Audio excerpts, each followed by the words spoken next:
tulemast kõigile vaatama ja kuulama Grete Teraapia podcasti. Mul on hea meel, et üle pika aja jällegi saame suhelda ja välja tuua seda pahupoolt, milles paljudel minu klientidel siiski kaitset või toetust riigi poolt nii tugevalt ei ole, kui nad vajaksid.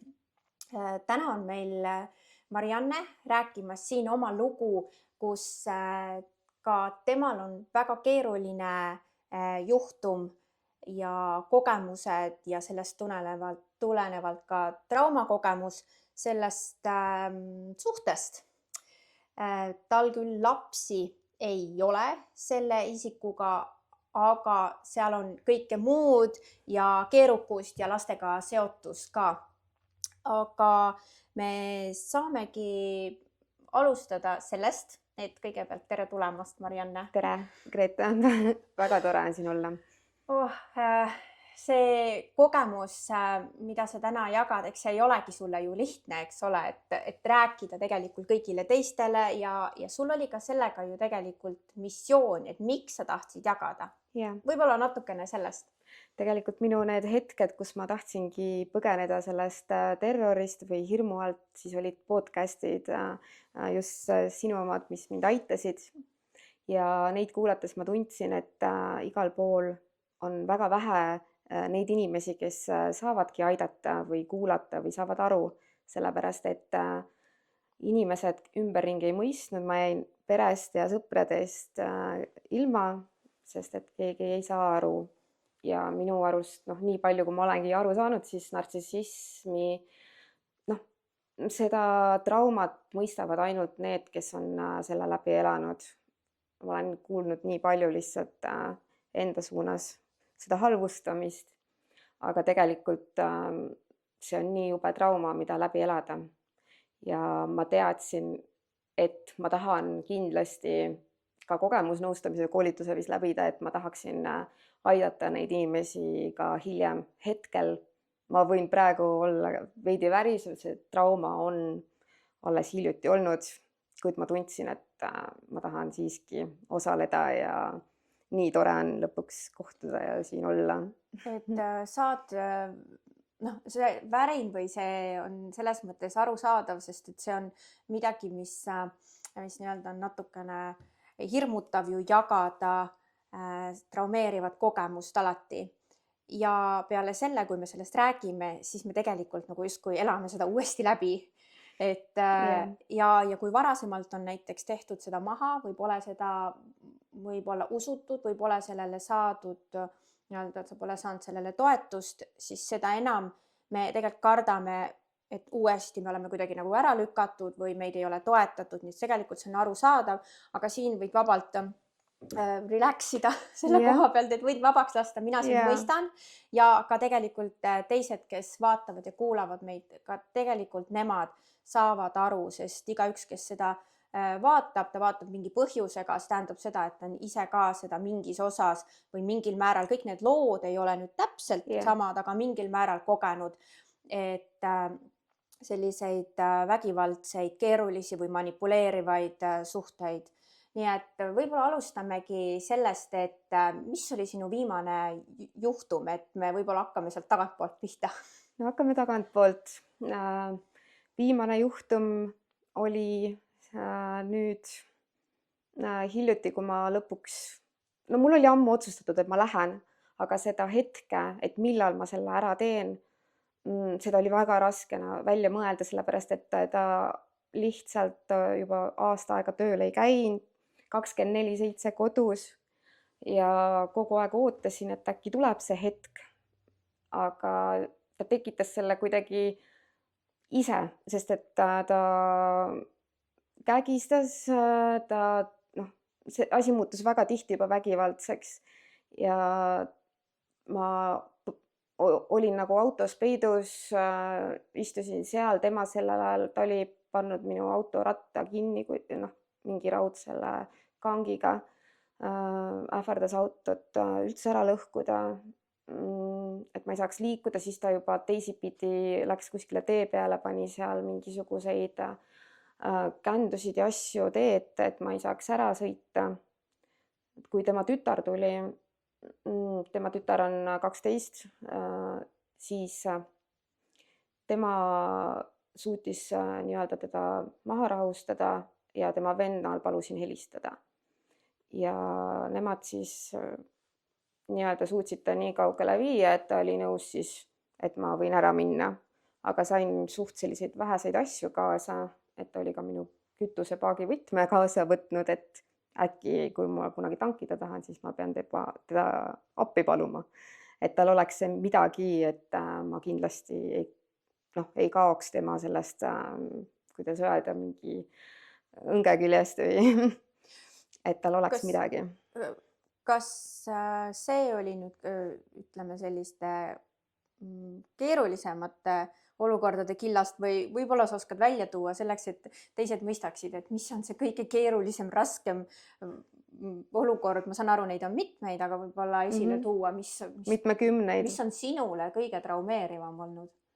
Ma arvan, et see vaimne vägivald isegi on traumeerivam. Muidugi need esimesed füüsilised asjad ehmatasid väga, aga see, kuidas ma tunnen, et ma siiamaani ei ole veel sellest vaimsest terrorist välja tulnud, aga haavad ju on paranenud.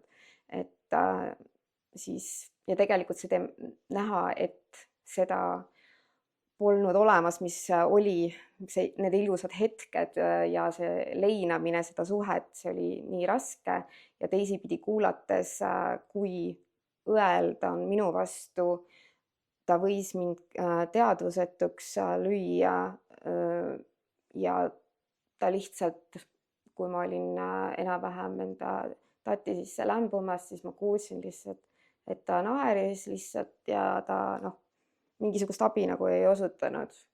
Ja 2 päeva ma olin üpris niimoodi, et ma rääkidagi väga ei saanud.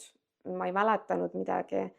Ta rääkis mulle oma juttu, versiooni sellest, et kuidas ma kukkusin, tema aitas ja siis tuli mul hiljem endale meelde. Ma olin sinikates ja mõelda, et kuidas ta kõrval nagu tal on nii ükskõik, et kuidas saab üks inimene nii õel olla, kes nagu arvasid, et ongi eluarmastus. Et see oli nii jube kuulda. Seda on väga kohutav kuulda ka, kui sa seda räägid tegelikult, et ma usun, et teised ka, kes kuulavad seda, on juba tekkinud mingi 1000 küsimust, eks ole, et miks või tavaliselt, mida ma kuulen, inimesed küsivad, et miks ära ei läinud või et see on see põhiline küsimus tegelikult ja seal ongi selline keeruline koht nii-öelda ohvril öelda, et miks, et kui sa just tõid enne välja selle vaimse vägivalla, siis tavapäraselt see vaimne vägivald on see, mis on meid nii-öelda nii ära manipuleeritud, et me ei oskagi ära tulla ja me mõtleme päästmise või võimalustele, kuidas saada seda parandada. Aga mis oli täpselt sinul see, kui vastata sellele küsimusele, kui teised küsivad, et mis sul peas oli, et mis sul arus oli, et miks sa ära ei tulnud või? Oi, kui ma vaid saaksin euro selle eest, kes seda öelnud on. Et miks mul ka kadusid sõbrad ära, et issand jumal, oled seal ja keegi ei mõistnudki ja ma ei leidnudki väga inimesi, kes mõistaks, aga ma ise ei saanud ka aru, miks ma ära ei tule. Ma käisin tegelikult mingi 5-6 korda oma asjadega, läksin minema, aga ma olin kellegi pool, kellegi teise pereelus või siis oma lapseisa, väiksema lapse isa siis juures, temaga on meil pool maja on minu ja pool tema, et olin seal, kuid temal on, ma tundsin, et tal on veel siiamaani tunded ja tema nagu see käitumine, see oli ka nii, ma ei suutnud olla, ma tundsin, et ma olen zombi, ma ei ole kellegi jaoks nagu, ma ei suuda olla mitte midagi, ma ei saanud ei tahtnud süüa, ma ei tahtnud püstigi tulla, ma ei suutnud olla ema ja ma tundsin ennast nii halvasti. Ma tahtsin seda killukest nagu mõistmist või aru seda meest, keda ma nagu tundsin alguses või kellesse ma armusin. Ja aju nagu ootas seda head asja, et nüüd nii palju oli halb, et kuidas ta saab, et kindlasti peab midagi olema. Ja kui ta kirjutas mõne ilusama sõna, see jälle kohe tõmbas tagasi. ja iga kord, kui ma läksin tagasi, siis läks asi palju kiiremini nagu veel hullemaks, veel hullemaks. Et neid vägivallaepisoode oli ikka mitmeid ja noh, igasuguseid selliseid mõnitamisi ja siis noh, isegi kui kallistus, tahtsin, mul lähedane suri ära, siis ta lihtsalt, mida sa nutad, nagu kerjad jälle midagi. Et ta lihtsalt nagu näitas, et ma olen mitte keegi ja ma ise seda tundsin kogu aeg juba mingisugune pea aasta, olen lihtsalt omaette olnud. Ma ei võinud väga käia kuskil, siis kui tema viskas välja, siis ma pidin leidma koha, kus olla. Aga need hetked olid siis, kui tema soovis, et näiteks jõululaupäev, et kui ma olin toidud teinud, et siis ta viskas välja sellepärast, et tema tuttav siis helistas talle ja rääkis täiesti absurdset juttu minu kohta, et mul on 3 last, et tema rääkis, et tema kuulis kuskilt, ta on vanem naisterahvas ka, et kuskilt kuulis, et mina olen selline inimene, kellel 4 last ära võetud alkoholismi pärast ja nii edasi.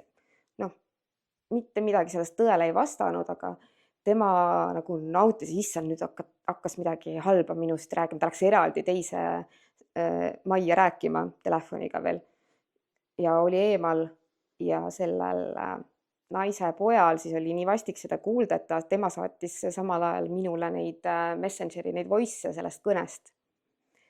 Ja ma kuulasin ja kuulasin ja kuulasin, kuni ta lihtsalt mind oli ära lükanud, kuna ta nagu noh, tal on stress ja ta ei taha lähedust ega midagi, aga ta hakkas rääkima, et ja need ajad olid nii toredad, kui ma olin ikkagi tema eksiga koos, et ja et küll ma tahaks temaga olla ja siis ta rääkis ise minust ka juurde halba, et ma olen mitte keegi, kuigi ma andsin talle kõik, aga ta rääkis ise minust selliseid asju, mida ma poleks elu sees nagu osanud oodata, ta vahetas rolle ja kõike selliseid asju, ta kirjutas ka kaustikuid, seinu, mööbliesemeid täis igasuguseid mõnitavaid asju.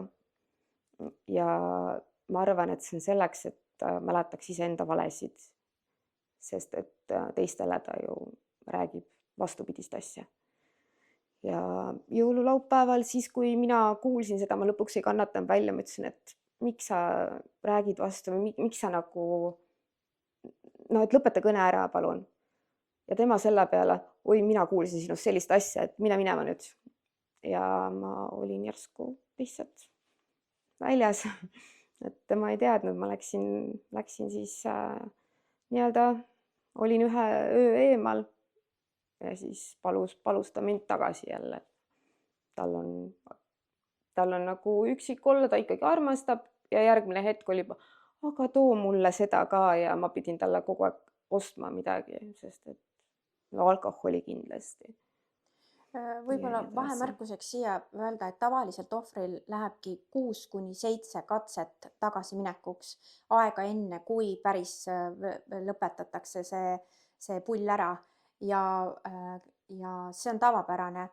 Ja need näited, mida sa tood, need on ka need sellised tüüpilised siis isiksuse häire kombinatsiooniga isiksuse viisid, kuidas sind siis nii-öelda kontrollida. Yeah. Ja kontrollimise mehhanism ongi, et tekitada sinus seda alandust ja ärevust ja mängu, et ühel hetkel võtta tagasi, siis ära lükata järsku keerulistes olukordades või siis väga positiivses olukorras just, et lükata ära, öelda, et nii, ma kuulsin sinust midagi, eks ole, et selline tavapärane viis, kuidas sind lollitada ja sinuga mängida ja tal on vaja kedagi, kellega siis seda teha ja siis sellepärast me nimetamegi üldse inimesi, kes sellesse olukorda satuvad ohvriteks, sellepärast et ühel hetkel me ei saagi aru, kui me oleme tegelikult mängitavad ja me oleme selle sees ja me ei saagi aru,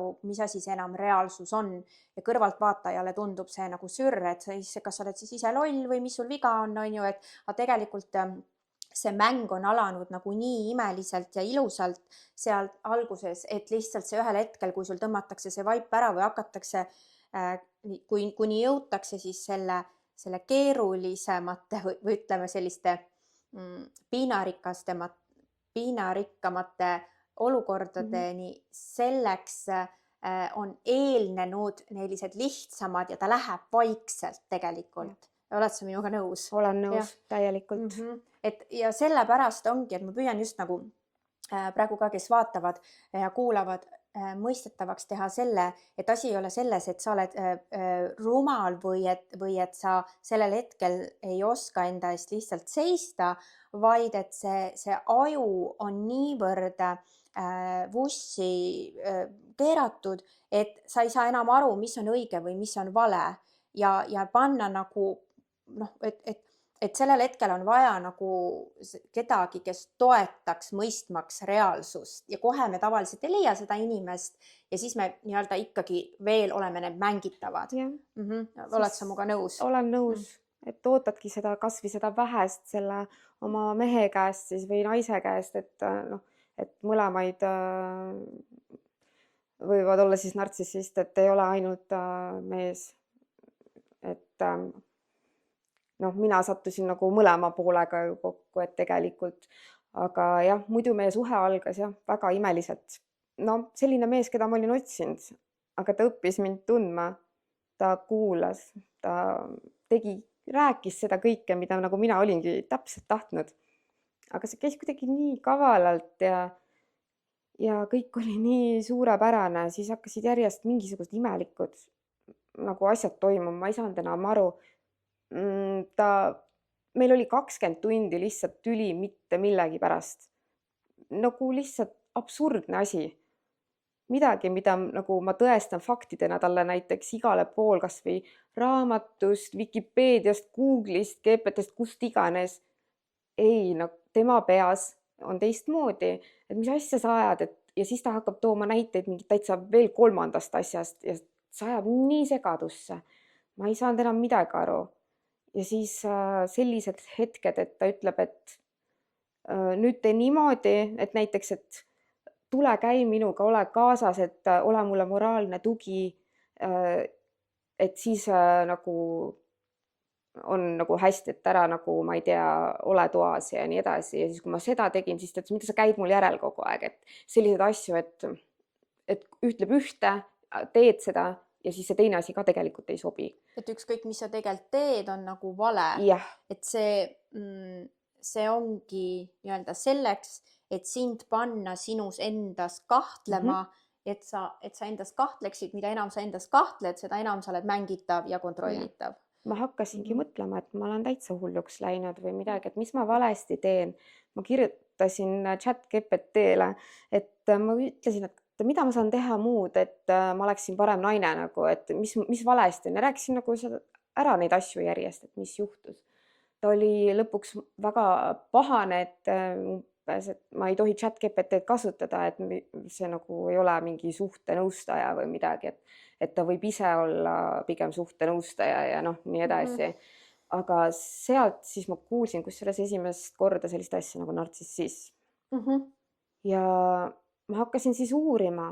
Kas ma sain õigesti aru, et sa panid ChatGPT-sse panid selle kirjelduse ja sealt ta siis tõi sulle mingisuguseid diagnoose?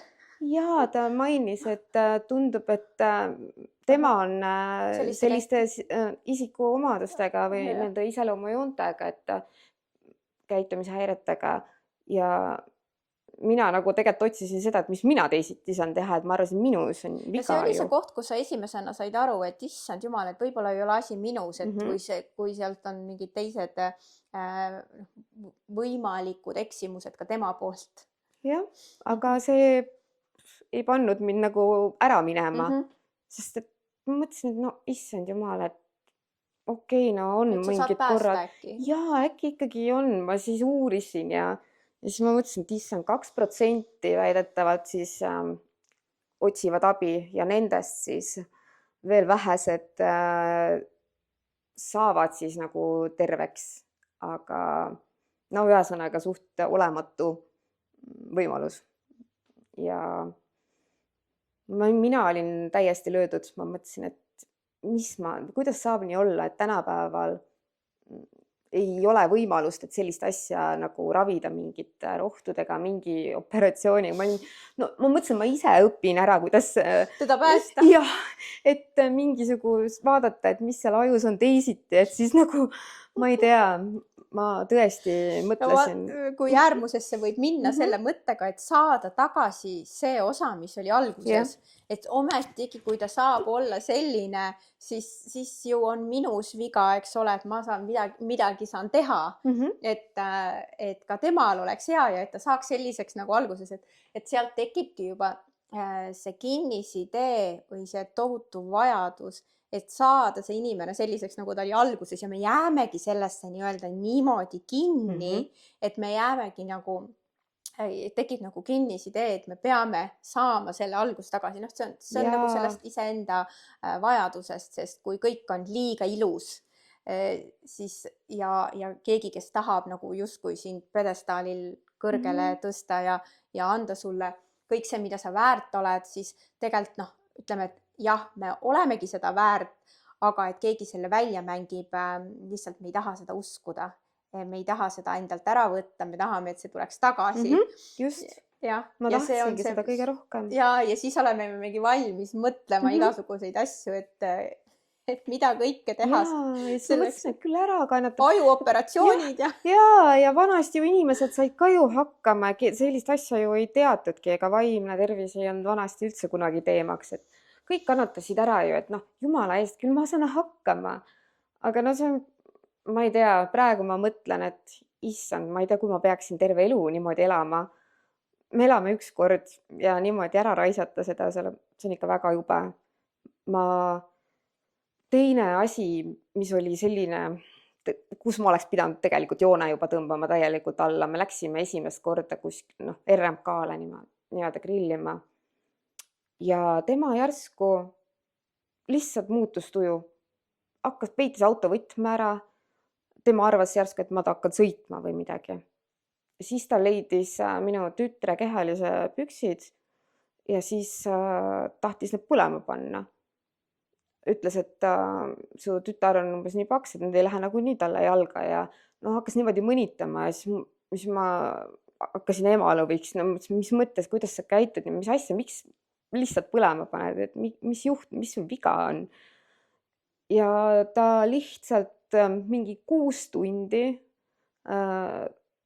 karjus, jauras, mõnitas nii jubedate sõnadega, mida ma ka filmisin isegi. Ma filmisin sellepärast, et ma ei saanud vahepeal aru ju, sest ta tegi tegelikult mingi päev teistmoodi selle ümber, siis ma mõtlesin, et äkki ma mäletan valesti midagi varasemast. Siis ma hakkasin filmima neid hetki lihtsalt. Ja paljud on öelnud, et mingeid hetki nad hakkavad filmima sellepärast, et pärast nad hakkavad kahtlema, kas see oli, sest et see räägitakse nii ümber ja kui sellel on juba eelnenud nii palju olukordi, kus on ümber räägitud ja see pole enam uskunud ennast, vaid teda, see juba hakkad enda reaalsuses kahtlema ja siis hakkad filmima, et sa tegid siis sama.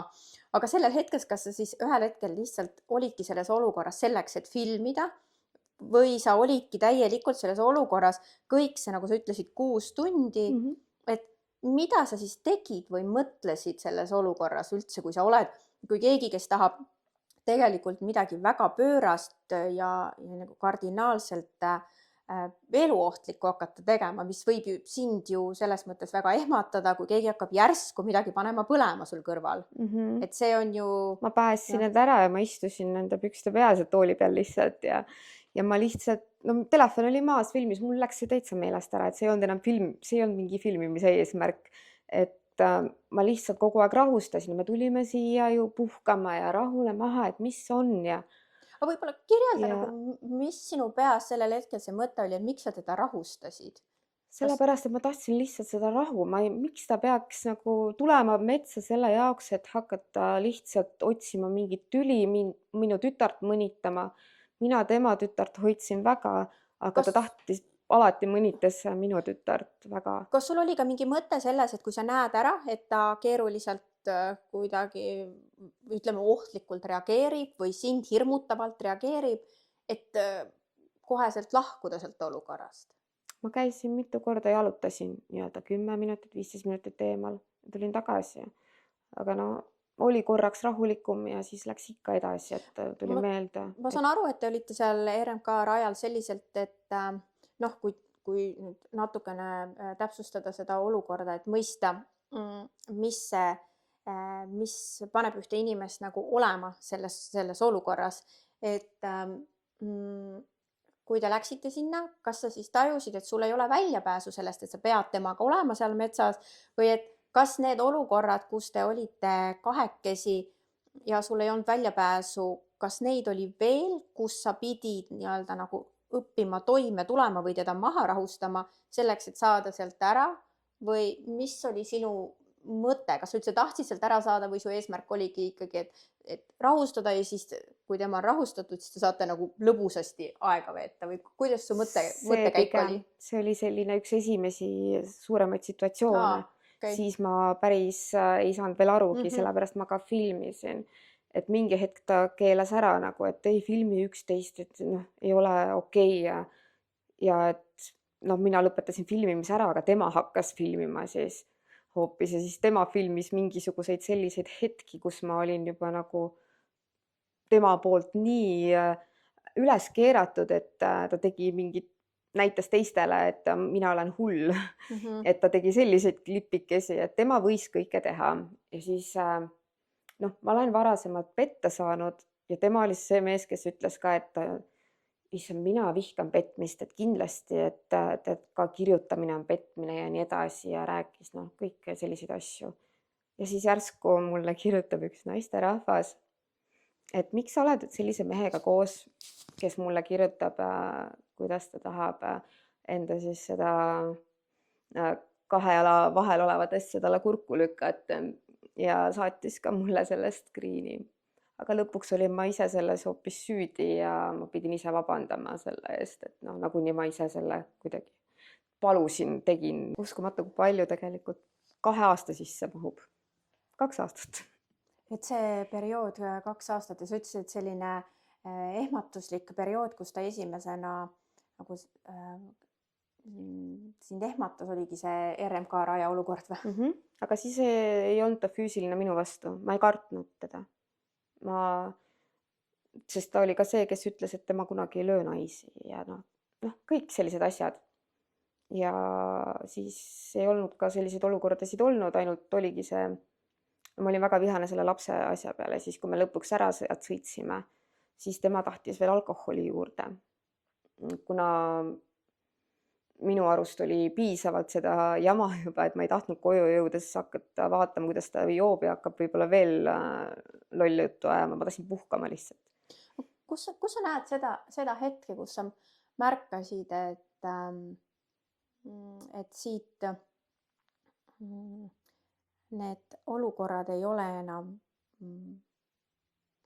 neid olukordi ei ole võimalik või seda suhet ei ole võimalik päästa? Ma jõuan kohe selleni, et see RMK asi, see oli nagu üks selline asi, aga seda ma veel andestasin ikkagi, et peale seda, kui ma keeldusin minema poodi, ta tõmbas mul võtmed välja keset nagu ristmikku niimoodi, et mis mõttes sa ei lähe, keera poodi ja mina olin kindel, et ma ei lähe, sa ei saa mingit alkoholi juurde. Ja siis ma kutsusin politsei ja tema põgenes ära. Aga selle ajaga, kui politseid veel ei olnud, siis mul oli kõrvalaken lahti, et ta tuli ja ta tiris mind juustest nii kõvasti, et samal ajal ma rääkisin veel 112 selle töötajaga. Ja see oli nagu selline esimene vägivallajuhtum, siis ta jooksis kuskile minema, aga peale seda oli niimoodi, et mina olen reetur, et mis mõttes ma julgen politseid kutsuda oma nagu inimesel madusoo enda külje all, et kuidas sa julged, et see ei ole normaalne. Politsei kutsus, ühesõnaga peale seda läks asi nii hulluks, et ma olen nii jube reetur ja kui ma talle veel mainisin nartsissismi, vot see oli viga, tegelikult oleks võinud sellest varem lugeda, siis keeras täielikult ära. Siis hakkas selline vaimne vägivald, asjade peitmine, minu autovõtmete peitmine, minu dokument, no mis iganes ja tema peitis enda asju ka ja siis süüdistas ja pani mind 6 tundi näiteks otsima enda asju. Ja ta kuidagi see manipulatsioonioskus on nii tugev, et ta sai kõike, mis ta tahtis, aga siis oli ikka valesti, ikkagi mina olin. kui sa seda tunnet nagu tuletad meelde, kuidas see tunne sul oli? Ma ei tea, minu ainsad mõtted olid peas, et kuidas nagu saada tagasi seda, mis oli, et mida teha. Ma olin kaotamas oma lapsi, väiksema lapse isa tahtis minna kohtusse, võtta hooldusõigust ära, sest et ega need politsei intsidendid, ma kutsusin mitmeid kordi, aga teisipidi siis oli juba vald ja kõik teavad kohe, väike koht ka ja pluss igasugused valesid juurde veel seal kõrvad naabrinaised, kes ka on nartsissist ja tahtis siis või tahab siiamaani siis seda meest endale, et korraldasid ikka sellise asja, et ma jäin tööst ilma, ma ei saanud aru enam, mis toimub ümberringi, ma kukkusin kokku ja lõin oma pea vastu kiviplaati ära ja peale seda ma ei suutnud enam tööle minna. Mul käis kiirabi, mul oli see peapõrutus, ma ei saanud püsti minna ja siis ta läks oma eksnaise või lapse ema, see on muidu okei, aga selles olukorras oli see nii nõme, et ta ütles, et küll sa hakkama saad, et ta läks aitas seal vahetada rehvi ja ta ütles, et vaata, küll ta vastu võtab, kui mul midagi on, aga ei, ta ei vastanud nimelt. Ja ma kukkusin teist korda veel, kui ma üritasin vetsu minna. Et kuigi ma palusin, et ta saadaks lihtsalt kellegi teise, siis selleks ajaks sinna. Mis sellele eelnes, et miks sellised kukkumised, mis seal toimus? Ma ei tea, mis mul juhtus. Teda ei olnud see hetk kodus. Oli minu tütar ja oli tema tütar. Nad olid klassiõed. Ja ma lihtsalt läksin püsti diivani pealt. Ma mäletan, ma läksin nagu rohukapi juurde ja siis ma järsku tunnen, et hakkas nagu pea ringi käima, et mul selliseid tundeid on varem olnud, et siis lihtsalt korraks hoiad kinni, et läheb üle ära, et see pearinglus, et vahepeal tõused kiiresti ja nii edasi. Aga siis järsku järgmine hetk oli see, kui ma kuulen lapsi nagu hõikamas mind ja siis ma sain aru, et ma olin siis teadvuseta, ma olin kukkunud sinna põrandale ja siis lapsed ütlesid, et umbes 10 sekundit, siis ma olin nagu teadvuseta. Aga mis periood sellele oli eelnenud, kuna see oli siis, mis vaimne lihtsalt selline mingi asi oli toimunud, mida ma veel ei mõistnud täpselt. Mis ajaraamistikus see sinu suhteperioodil umbes oli, kaua te olite koos olnud? Pool aastat. Jah, see pool aastat oligi see kena aeg, enam-vähem nagu, et sellised mõned üksikud situatsioonid, et siis ma täpselt ei saanud arugi ja ma ei saanud isegi aru, kui ma töö nagu kaotasin, et ma ei suutnudki minna, sellepärast et siis see asi kuidagi vaimselt läks nii raskeks, et ta kuidagi tegi selle tunde niimoodi, et ma ei tohigi tööl käia, aga teisipidi, kui ma ei käi, siis ma olin ka halb ja siis, kui tema tööl oli, aga mina siis tööle ei läinud, siis ta tundis mingit kadedust ja ta mõtles endale asju välja, et ka mitte tööle minna ja siis ta jäi mitu korda tööst ilma, milles süüdistas mind. Sellepärast, et mina keelavat tal tööl käia, et ma otsisin alati mingit sõda, et tema ei saa sellise vaimse terrori all tööle minna niimoodi. Ma saan aru, et peale poolt aastat, siis see ülejäänud 1,5 aastat oli siis selline täitsa sotsiaalprojekt sul ellu jääda. Jah, et ellu jääda ja samal ajal siis nii-öelda iseennast unarusse jättes teist siis püüdes aidata siis selleks, et oleks selline algus tagasi. Et kui te sellest 1,5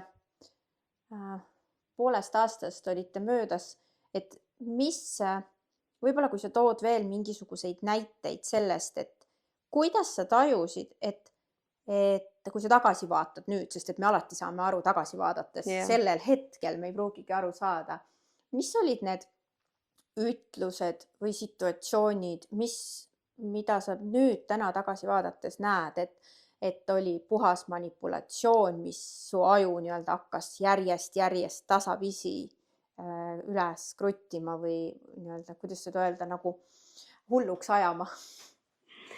No näiteks võtamegi näite, et see naabrinaine, et tema nagu oli siis nii-öelda naaber, kes käis külas nii-öelda oma mehega. Ja siis kuidagi nende mängud, nad tegid kunagi omavahel selliseid mänge nagu praegu, mis toimus minuga. Ta näitas mulle videosid kunagi ja ma nägin, et samasugused asjad.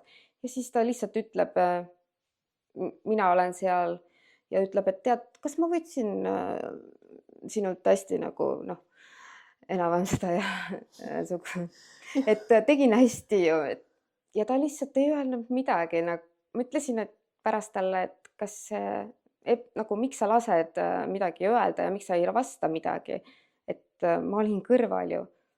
Aga sa pead ise ennast kaitsma, et miks ma peaksin midagi ütlema, et see on tema jutt ja las ta olla, vaata. Ma saan aru, et nad olid seksuaalvahekorras või siis intiimsuhtes siis naabrinaisega mingil perioodil. Enne mind muidugi.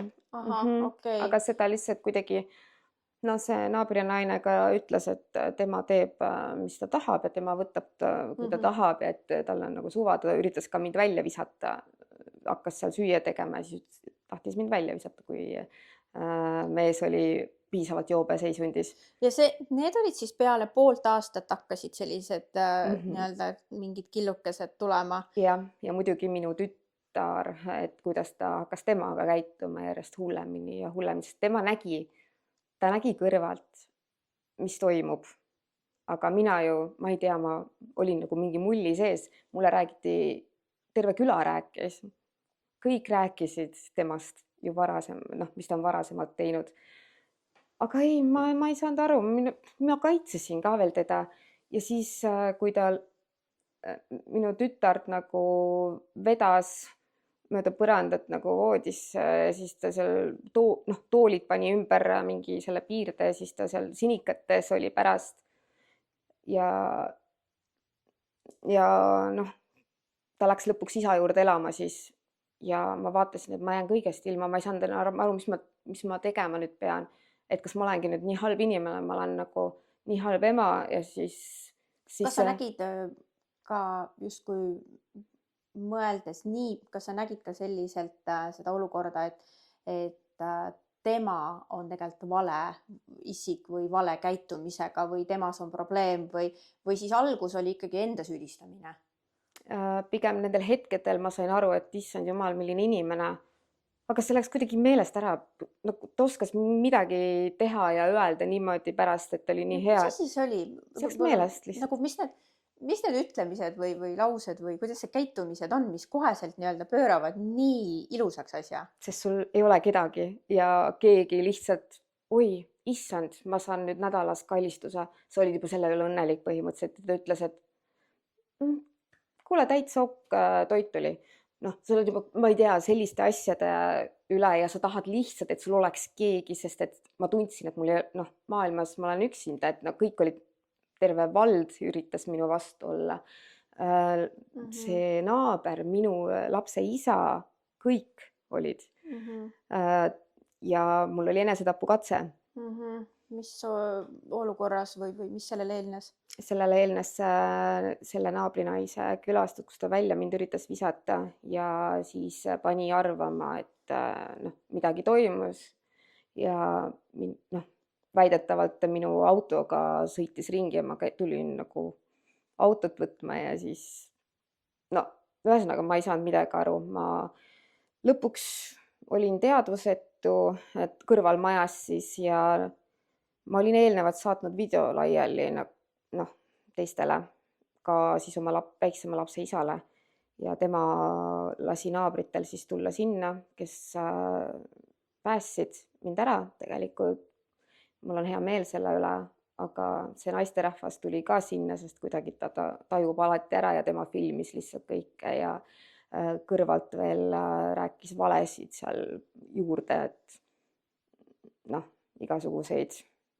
Ja seda saatis ta pärast ringi liikuma ja koos igasuguste väidetega, et ma olen seda, ma ei tea, ma olen neid kordi mingi 10 juba teinud, kuigi see oli esimene kord ja ta rääkis valda ja ma olin 4 tundi, olin just kodus olnud haiglast. Ja mul juba oli lastekaitsetöötaja, sotsiaaltöötaja ukse taga kolkisid. See naabrinaine saatis mulle video, vaata, milline sa oled, et kas sa ise ei saa aru, et mida sa teed ja et sult peaks lapsed ära võtma ja no siis ma vaatasin, et mis asja ja siis järsku kõik oligi, et minu lapse isa ütles, et tema võtab mult lapse ära, et mind viiakse sundravile, et see videoga taheti minu sugulastelt võtta allkirjad, et mind peab viima ja ma ei tea, kust ma selle jõu sellel hetkel võtsin, sest mul ei olnud mitte midagi enam. Aga ma võtsin naiste tugikeskusega Tartus ühendust ja ma tulin siia ja täitsa lõpp, kuidas see mind aitas. Võeti ühendust selle vallatöötajaga, ma kuulsin ka kõrvalt, kuidas ta talle isegi seda valet ütles, sotsiaaltöötaja. Aga peale seda kuidagi kõik muutus. Ühesõnaga need valed, neid enam ei levitatud, mingisuguseid olukordasid ei tulnud. Ja ma võitlesin, et ma sain vähemalt ikkagi väiksem laps käis nädal ja nädal minu juures, et ma lubasin, et tema juures ei toimu mitte midagi. Sa said selle olukorra ikkagi päästa. Mul on siin nagu nüüd mitu küsimust, aga mismoodi tugikeskus sind aitas peale selle, et ma saan aru, et ta võttis ühendust selle naisega ja kuidagi peatati see olukord siis või peatati see video levik siis või levimine või? Sellega ma võitlesin ise, aga tugikeskus, ta tuli kaasa, kui oli ümarlaud minu selle väiksema lapse isaga, et ta tahtis siis nii-öelda võtta siis enda juurde, ta keelas nagu minul lapsega siis kokku puutuda ja siis tema tuli minuga kaasa ja siis tänu sellele kuidagi, ma ise ei olnud valmis. Kas sa tundsid, et seal mõisteti, et sa olid olukorras, mis kuidagi ei tähenda seda, et sa oled nõrk või sa ei ole hea ema, vaid et sa oled nagu nii-öelda lõksu püütud? Ma sain sellel hetkel aru, kui ma haiglasse teadvusele tulin. Mul kõik kuidagi aga seal tugikeskuses mõisteti seda? Vot siin on hästi oluline ka, et kes kuulavad, et sellises olukorras, nagu just Marianne räägib, on võimalik siis saada toetust, eks ole, et paljud just jõuavad minuni murega, et tegelikult kuskilt ei ole lõpuks abi, aga kui on ikkagi nagu selline olukord, siis sealt on võimalik mingit toetust saada. Väga hea, et sa selle välja tõid, sest et inimesed otsivad pidevalt, kust saada mingit toetust, et missuguses olukorras, kelle poole pöörduda ja mida teha ja otsitakse nii-öelda igalt poolt, kus kinni haarata, et vahel ongi, et mingi olukorraga tugikeskuse poole, mingi olukorraga politseisse ja nii edasi, et hea, et sa selle välja tõid ja teiseks oli mul ka üks küsimus, aga mul läks meelest. Tugikeskuse poole pealt, et ma kindlasti julgustan sinna pöörduma. Inimesed kardavad, et siis nad peavad sinna jääma kuskile või varjupaika või kuidagi imelikud sellised hirmud on. Tegelikult see on vabatahtlik. Mina ei soovinud sellepärast, et ma teadsin, ma olin juba sõbranna pool olnud või kuskil mujal. Ma ei suuda olla niimoodi kuskil võõras kohas. Ma olin kunagi varasemalt seal ööbisin ja ma ei suudagi, keegi veel on. Ma teadsin, et ma olen nii vaimselt, nii sellises seisus, et ma suudan ainult olla selles kohas, kus kunagi oli hea olla ja kus ma olin lihtsalt harinud ja noh, keegi seda muidugi ei mõistnud, aga mina hakkasin otsima inimesi, kes mõistaks. Näiteks minul üks väga hea sõbranna tekkis, kes minu praeguse abikaasa eks on ahah, ja tal ka lapse järgmine mees oli selline mhm. isiksus, kes hetkel vanglas viibib. Et Et see ühendas jah, et ühised kogemused liidavad ja mõistmine on ju hästi oluline. on. Et kui me ikkagi pöördume kuskile abi saama ja Mhm. meid ei mõisteta, siis sealt meil tekib tegelikult veel keerulisem seis, et Jah. veel see mõtlemine, mis sai alguse sealt manipulatsioonist, et äkki mul on midagi viga, see süveneb veel enam ja selline taasohvristamise olukord tekib. Mhm. Et me peamegi vaatama just sellises õrnas kohas, et kelle poole me pöördume ja kuhu, Jah, just. sest kui me pöördume kuskile, kus meid tegelikult lükatakse ära või öeldakse, et noh, issand, sa oledki nagu crazy bitch on ju, et Mhm. oledki segane Jah. veits või noh, otse nii ei öelda, aga justkui nagu pannakse tundma, et noh, et midagi on sul ikka siin nagu viga on ju. Ja tegelikult sellises olukorras me vajame hoopis abi ja tuge, keegi, kes aitab suunata ja märgata selles, et Mhm.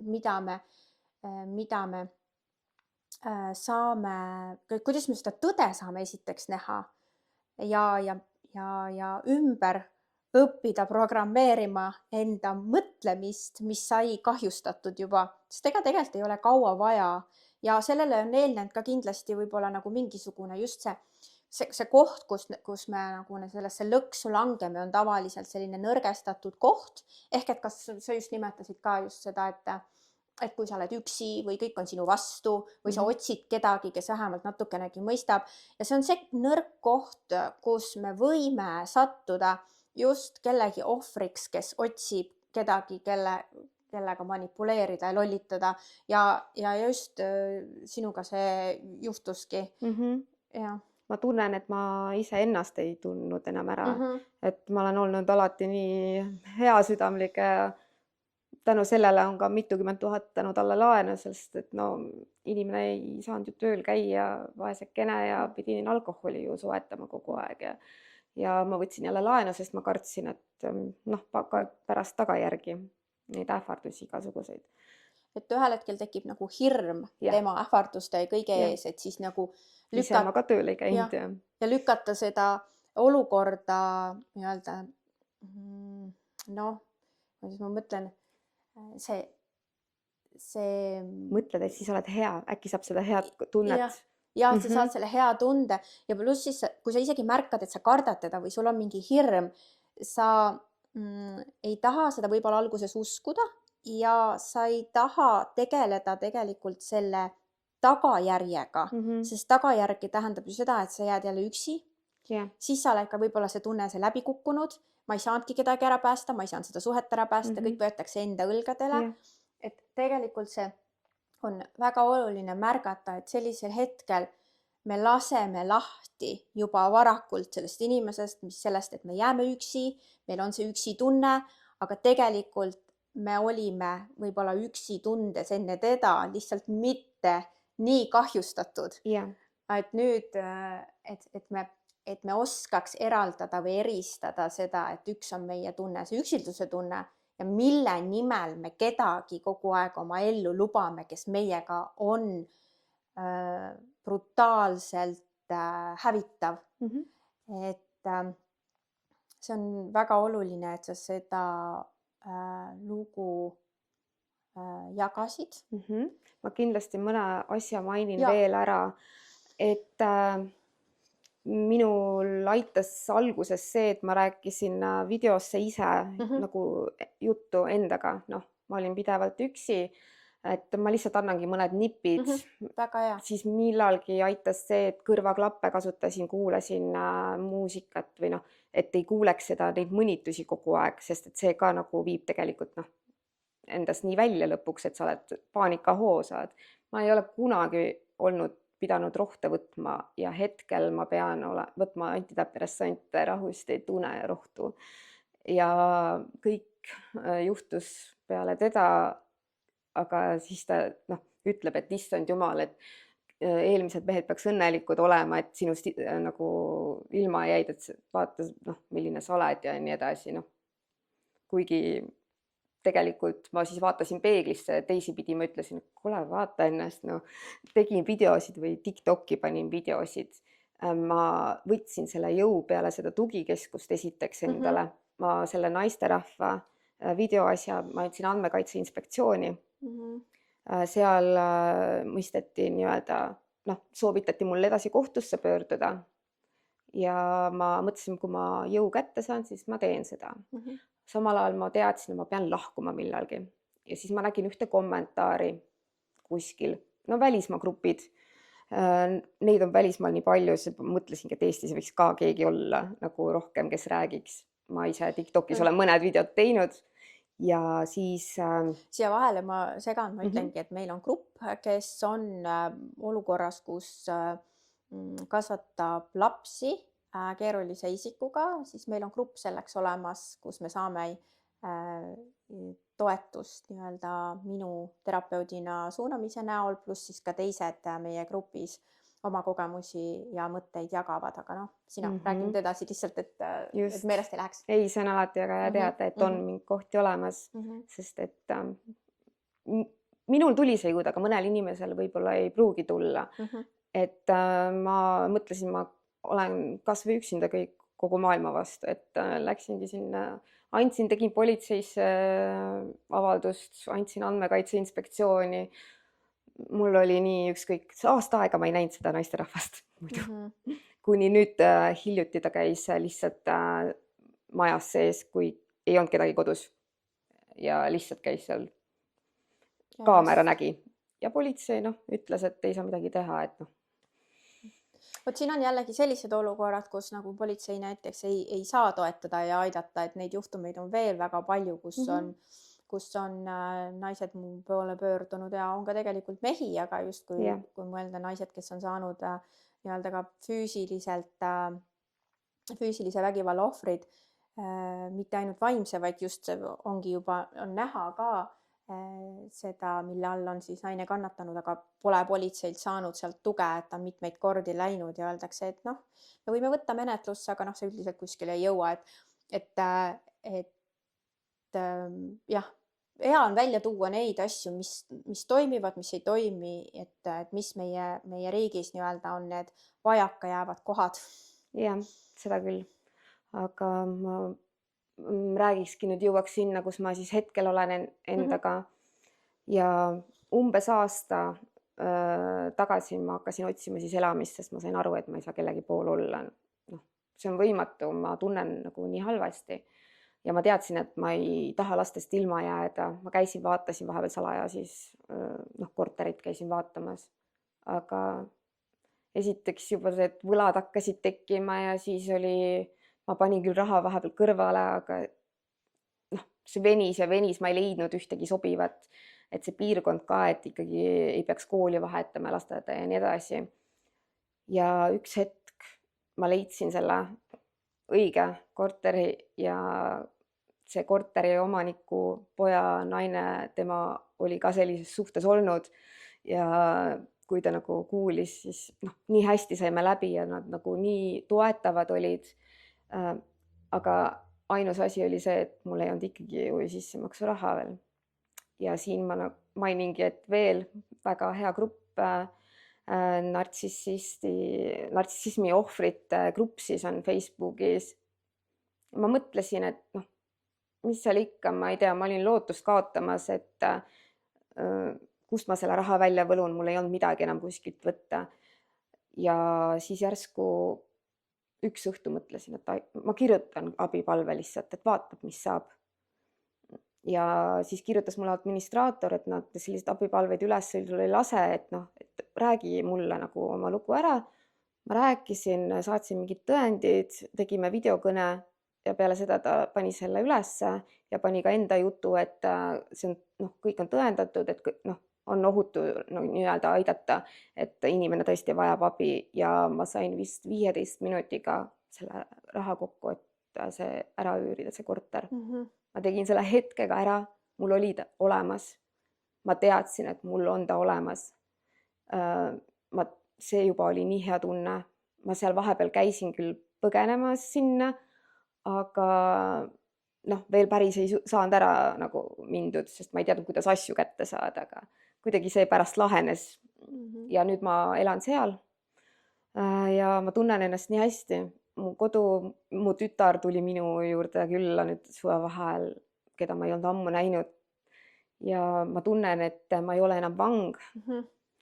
Ma saan tööl käia, ma sain tööle, ma olen üle nädala natukene alles küll. Ja see on nagu nii hea tunne, et ma näen valgust tunneli lõpus. Et see grupp, ma tõesti neid inimesi nii väga tänan, kes aitasid. Ma ei oska kuidagi seda tänutunnet nagu välja isegi tuua, et see oli uskumatu asi. Ja praegu see oli see, mis mind siis päästis, ma arvan, kuigi ega ei ole kõik lõppenud, ta leidis päris kiiresti selle elamise üles. Et neil on omad oskused ja ma ei tea, kuidas ja nüüd üritab ju telefoni häkkida sealt nii edasi, et aga eks sellega siin tuleb veel tegeleda pikalt ja enda tervisega samamoodi, enda vaimse tervisega. See taastumine, kõik see, mis on meie tervise laastanud, ehk et siis selle närvisüsteemi reguleerimine ja selle taastamine võtab aega ja mul on hea meel, et see algus on sul tehtud ja ole enda puhul lihtsalt kannatlik, et tegelikult see ongi see algus, et praegu sa saad enda üle olla uhke, et sa sealt välja oled tulnud.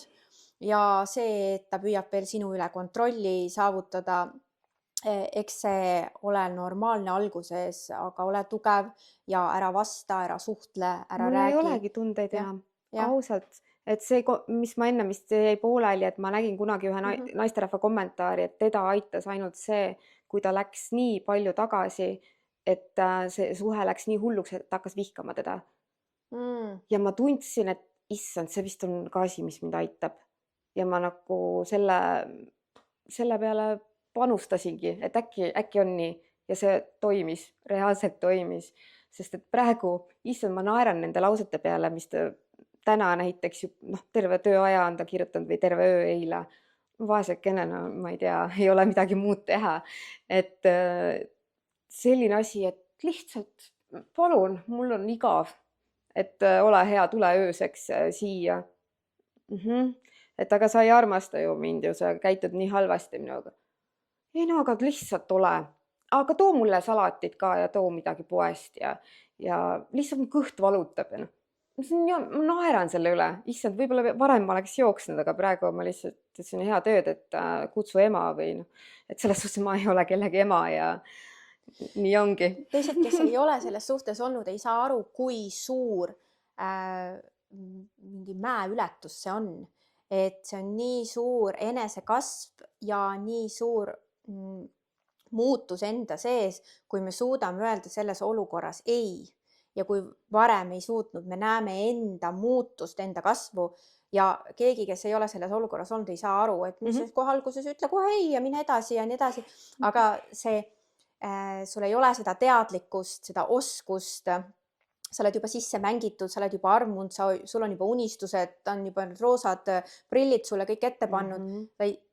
Sa ei saa sellel hetkel öelda, kui keegi kuulab, kes mõtleb, et see ei ole ju, algus on ju lihtne, et ütle ei ja tegelikult ei suuda seda teha, et seda saadakse aru siis, kui sa seda ise oled kogenud, et ühel hetkel, kui sul ongi oma kodu, kus sul võib-olla seal kodus on alguses üldsegi ainult seal madrats maas ja alustad täiesti fresh uuelt, eks ole, ja mitte midagi muud ei ole, kui et lihtsalt see vabaduse tunne, et lõpuks ma olen aru saanud, et ma olen siit pääsenud, ma saan edasi minna, mul on lootus, nagu sa ütled, valgus tunneli lõpus, et sul on töö, antidepressandid aitavad seda ajukeemiat võib-olla muuta. Ja kindlasti rahustada need ka sellepärast, et alguses need paanikahood on väga kerged tulema, eriti kui üksi järsku oled, et nendel aegadel, kui lapsi ei ole ka, et siis sa tunned, et issand, nagu mis ma nüüd teen.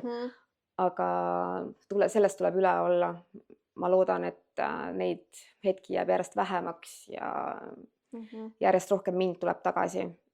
ja ma näen, et sind tuleb nii palju juba tagasi ja sa oled nii palju juba ületanud ennast ja seda enesekindlust sinust õhkub ja alati muuseas, kui me oleme midagi sellist läbi teinud, siis me oleme järjest vähem mängitavamad. Kindlasti me oleme palju paremini, oleme eneseteadlikumad, oleme midagi läbi kogenud, mida ei anna kunagi sõnadesse selliselt tegelikult täielikult panna ja me oskame näha rohkem elu sellist karmimat poolt, ebaõiglasemat poolt ja me oskame võib-olla eristada head halvast ja kiiremini ja eristada ja näha inimesi läbi kiiremini. Et see on võib-olla kasulik tulevikus suhtlemisel teistega ka. Ma ise imestan, et see kõik halb on millegi jaoks hea ja see andis mulle mingi õppetunni ja ma päriselt ka esimestest lausetest ma tunnen inimest kuidagi ära. Ma näen, mis asi on nagu kes on selline õige ja kes on halb ja kuidagi ma tunnetan ja ma tean, mis nad tahavad teha ja kõik kuidagi toimub. Selgem on nüüd. Ja kui ma tutvusin selle mehega, siis terve küla ütles mulle, milline ta on. Mina nagu ta ju näitas sulle nii ilusat poolt, sa ei uskunud, pidid ise kogema. Aga vahepeal tuleb, midagi teha pole. Et Marianne lugu oli selline, ma loodan, et meie vestlusest ja Marianne loost ka siit saite natukene enda jaoks midagi, kuidas ma ütlen, võib-olla kaasa haarata või nagu Marianne enne ütles, et sellised podcastid toetasid teda väga palju ja kes te olete keegi selles olukorras, millest Marianne rääkis, siis ma loodan, et see lugu aitab teid jällegi lähemale siis sinna valgusele tunneli lõpus. Et aitäh kõigile vaatamast ja kuulamast ja aitäh, Marianne, et jagasid seda enda lugu ja ma näen, et see oli sulle raske ja selline julgustükk, aga tegelikult see on ka terapeutiline.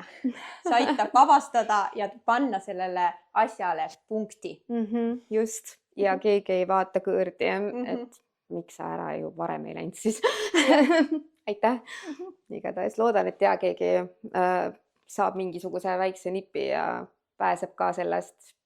Et ma teen TikTok'e ka, mul on mitmed kirjutanud, et see on ka nii palju aidanud, et seal laivis küsitakse ja ma olen ka jaganud neid nippe seal ja ma tahaks seda edasi teha, sest et mees ei lubanud mul teha muidugi. Nüüd ma võin. Nüüd sul seda takistust ei ole, sa oled vaba. Jaa, tantsutrenniga ei tohtinud minna, nüüd ma võin kõike teha. Tööl ka võin käia, yes. Tunnen väikestest asjadest rõõmu. Ma olen ka sinu üle õnnelik. Aitäh.